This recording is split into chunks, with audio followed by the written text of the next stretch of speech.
In July of 1945, a German submarine surfaced in an Argentine harbor 2 full months after the war in Europe had already ended.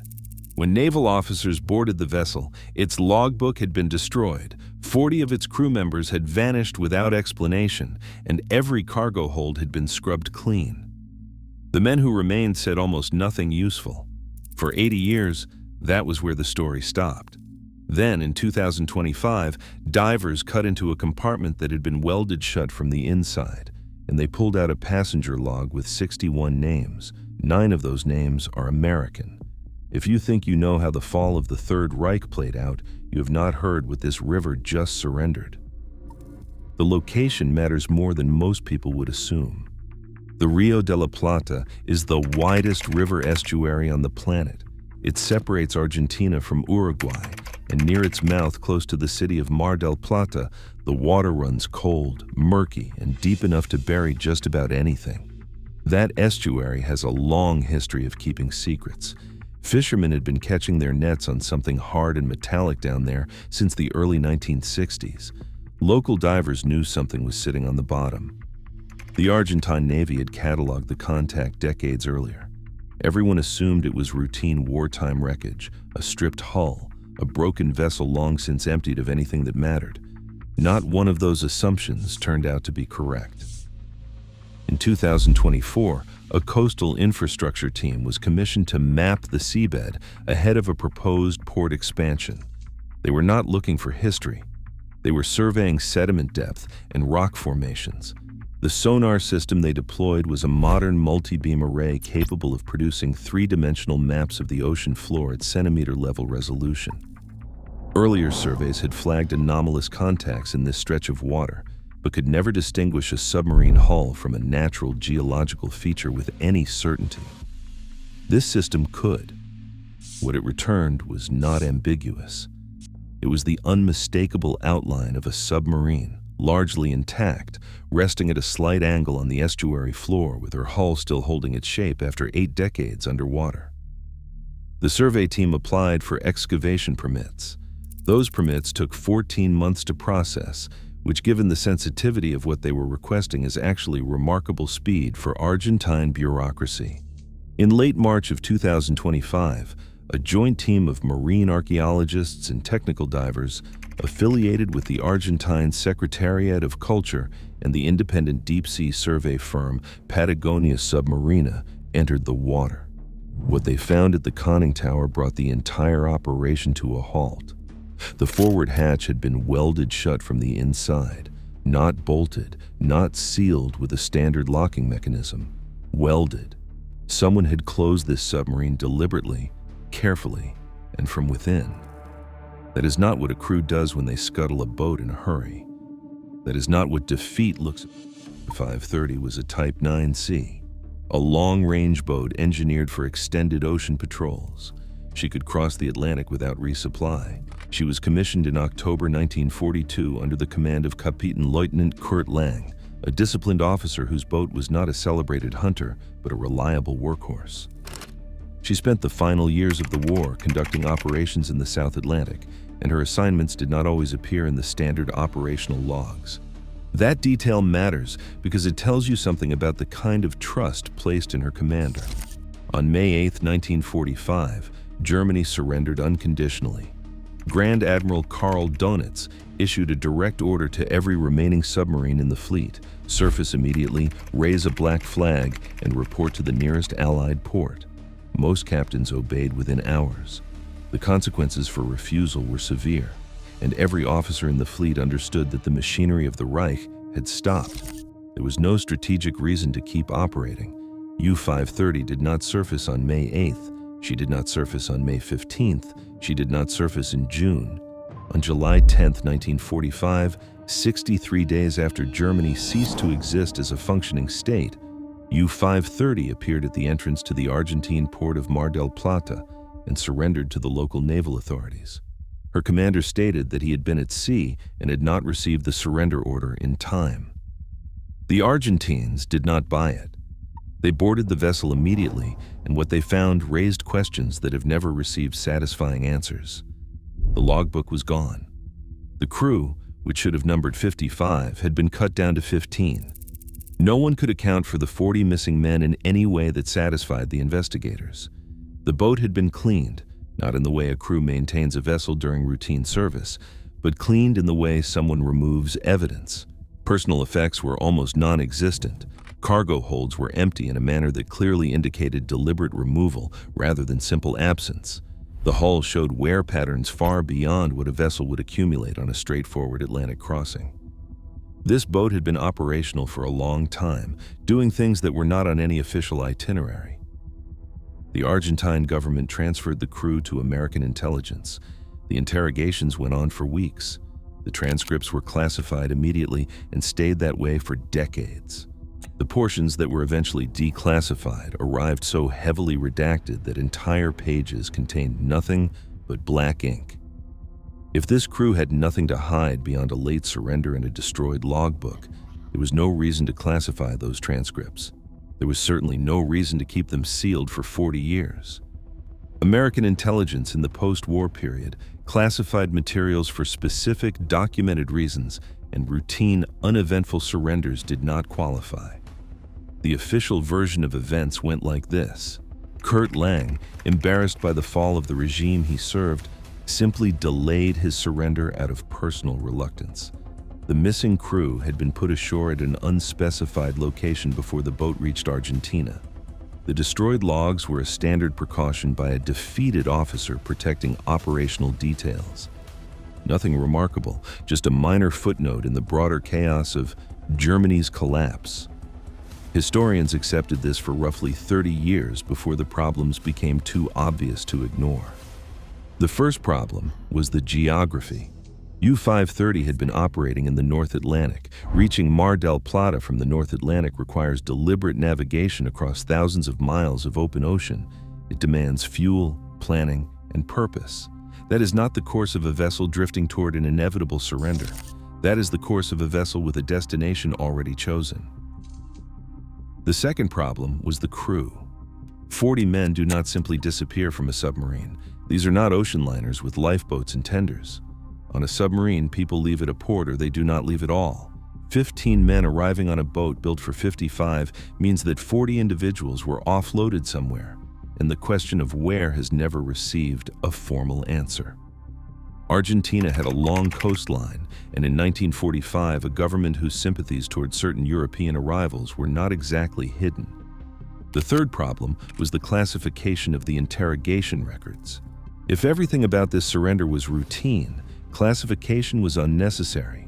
Keeping those records sealed for 4 decades was an act that only makes sense if the contents were genuinely sensitive. The fourth problem, and the one that generated the most serious academic interest, was the timing. U-530 surrendered on July 10th. 6 days later, on July 16th, the Manhattan Project detonated its first nuclear device. The brief window before that test was the last moment in history when certain categories of cargo, whether scientific, human, or intelligence-based, carried their maximum strategic value. After July 16th, the entire global calculus shifted permanently. If this is pulling you in the way it pulled me, take a moment to subscribe and turn on notifications. This story is still developing, and there's a lot more coming as new information surfaces. It took the dive team 3 days to cut through the welded hatch, 60 feet of murky water, near zero visibility, and a hull so fragile after 80 years that a single miscalculation could have collapsed the entire structure. Engineers on the surface used photogrammetric models built from remotely operated vehicle surveys to plan every cut before a diver made physical contact. They knew the structural integrity of every surrounding plate before they touched the steel. When they finally broke through, the interior of the sealed compartment looked nothing like the rest of the wreck. 80 years of submersion leaves an unmistakable signature. Silt coats every surface in thick, datable layers. Organic material decomposes, metal corrodes in slow, predictable patterns. Marine biologists can read these layers the way a geologist reads sedimentary rock. The sealed space had almost none of that. The welding had held for 8 full decades. No seawater intrusion, no silt accumulation, no structural failure. By the standards of underwater archaeology, the compartment was nearly pristine, and if you sit with what that implies, it becomes deeply unsettling.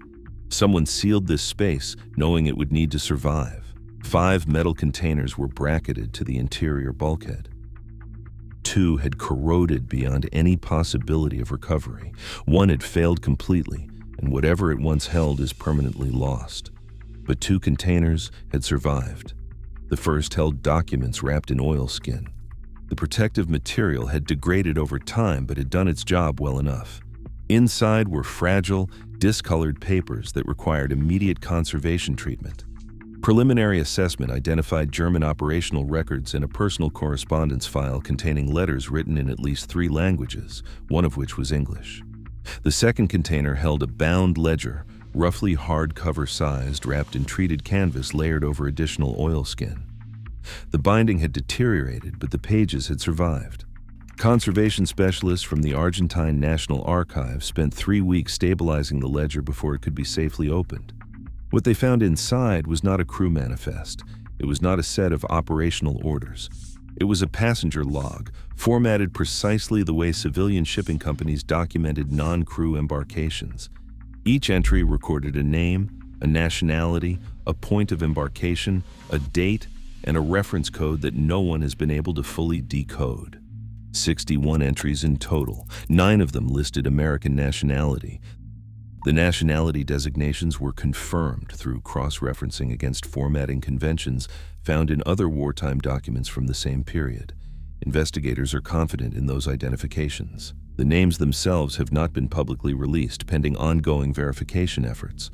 What has been disclosed is the nature of the reference codes. Most European entries carry codes that researchers believe correspond to professional categories: scientists, engineers, technical administrators. Once partially decoded against known German wartime classification systems, these codes suggest the passengers were being transported for professional reasons, rather than simply fleeing a defeated state. The 9 American entries carry a different code entirely, a code that does not appear in any European entry and has not been matched to any known German classification structure. Different code, different category, different purpose for being aboard. There are a limited number of explanations for why 9 American nationals would appear in a passenger log on a German military submarine in 1945. The first is that they were prisoners, captured American military or intelligence personnel being moved to South America for reasons unrelated to standard prisoner handling. This is the most straightforward explanation and also, when examined carefully, the least convincing. Submarines making covert crossings to Argentina are not the vehicles of routine prisoner transport. The logistics suggest something else entirely. The second explanation is that they were collaborators, American nationals who, for ideological, financial, or operational reasons, had been working alongside elements of the Nazi regime and were now being evacuated with their counterparts. This possibility has uncomfortable historical precedent. The relationships between certain American industrial figures, financial institutions, and components of the German state before and during the war have been the subject of serious academic research for decades. The names that appear in that scholarship are names most people would recognize. The third explanation is the one no one holding an official position will say out loud. The 9 Americans were intelligence operatives, not collaborators, not prisoners. They were personnel from the American intelligence establishment who were facilitating the escape route itself. They were on that submarine not as passengers in any traditional sense, but as handlers, escorts, or couriers, overseeing a transfer that someone very senior in the post-war American government had authorized to happen quietly and without documentation. Operation Paperclip, the official program that recruited former Nazi scientists and technicians after the war, eventually brought over 1,600 German specialists to the United States through documented channels. The official narrative presents Paperclip as orderly and transparent. Decades of archival research tell a different story. The most sensitive transfers, the ones involving individuals whose wartime activities made public recruitment politically impossible, never went through official channels at all. 9 Americans on a sealed submarine in Argentina fits the shadow version of that history far more comfortably than it fits the sanitized one. The embarkation dates, recorded in the passenger log, span from late April through early June of 1945. The points of embarkation are coded rather than named, but two have been preliminarily matched to locations in northern Spain and one to a coastal site in western Morocco. Both regions contained documented waypoints along the escape networks that historians refer to as the rat lines, the organized corridors through which Nazi personnel were smuggled out of Europe after the war. 61 passengers did not board this submarine in one frantic rush. They boarded in stages from multiple locations across several weeks. That is not a panicked evacuation. That is a coordinated, logistically sophisticated operation run by people who had done this before. The question of Hitler deserves a direct response because avoiding it entirely would be dishonest. The theory that Adolf Hitler did not die in the Berlin bunker on April 30th, 1945, has been treated as fringe speculation for most of the past 80 years, and for much of that time, the dismissal was reasonable. The evidence supporting his death was substantial, including Soviet autopsy reports and witness testimony. Then, in 2018, a team of French forensic pathologists was granted access to teeth held in Russian archives that Soviet investigators had long claimed were Hitler's. Their findings, published in the European Journal of Internal Medicine, raised significant concerns. The dental remains did not match available photographs of Hitler's records. The wear patterns were inconsistent with a 56-year-old man, and the bone structure was assessed as potentially female. The Soviet Union had an obvious strategic interest in confirming Hitler's death. A living Hitler in the Western Hemisphere was a Cold War liability Moscow did not need. The forensic foundation of the official account was Soviet forensic evidence, and that foundation has been materially weakened by legitimate peer-reviewed research. A sealed submarine carrying 61 passengers, boarded in stages from known rat line waypoints, with a passenger log someone went to extraordinary lengths to preserve, does not resolve the Hitler question. But it does not make it smaller either. The 9 names have been formally submitted to Argentine authorities, who filed a cooperation request with the United States National Archives and the Central Intelligence Agency under the Nazi War Crimes Disclosure Act in April of 2025. As of now, no formal response has been issued.